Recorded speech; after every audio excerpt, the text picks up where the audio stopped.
వృశ్చిక రాశి వాళ్లకు ఈ వారంలో అనుకున్నటువంటి కార్యక్రమాలన్నీ కూడా సజావుగా కొనసాగుతూ ఉంటాయి. వివిధ కారణాల చేత మీ పైన ఉన్నటువంటి అభియోగాలు కావచ్చు, విమర్శలు కావచ్చు, వాటిని సరిచేసుకునేటటువంటి ప్రయత్నం, వాటిని నివారణ చేసుకునేటటువంటి ప్రయత్నం చేస్తూ ఉంటారు.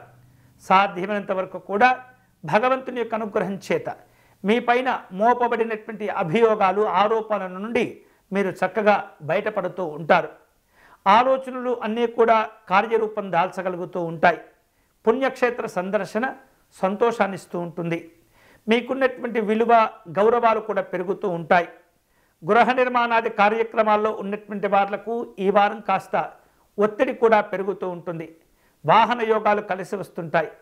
ఆర్థికపరమైనటువంటి స్థితిగతుల విషయంలో ఏమాత్రం కూడా తొందరపడకూడదు. ప్రశాంతంగా ఉండటం ద్వారా చక్కని స్థిరత్వాన్ని కూడా పొందుతూ ఉంటారు.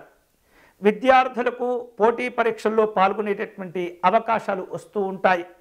అలాగే వ్యాపారాలు కూడా ఈ వారంలో ఉత్సాహవంతంగా ఉండేటటువంటి అవకాశాలు ఉంటుంటాయి. శ్రమతో కూడినటువంటి గుర్తింపు, గౌరవాలను పొందుతూ ఉంటారు. రాజకీయ రంగంలో ఉన్నటువంటి వాళ్ళు కొన్ని వర్గాల నుండి తీవ్రమైనటువంటి విమర్శలు ఎదుర్కొనేటటువంటి పరిస్థితి ఏర్పడుతుంది.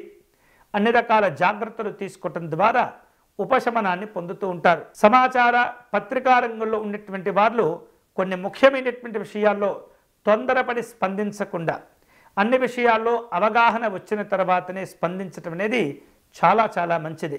లేకపోయినట్లయితే తీవ్రమైనటువంటి విమర్శలు ఎదుర్కొనవలసి వస్తుంది. ఇక బంధువుల నుండి వివిధ రూపాల్లో ఒత్తిడి అనేది ఎదుర్కొనే సూచనలు కనిపిస్తున్నాయి. అనవసరమైనటువంటి ఖర్చులు కూడా పెరుగుతూ ఉంటాయి.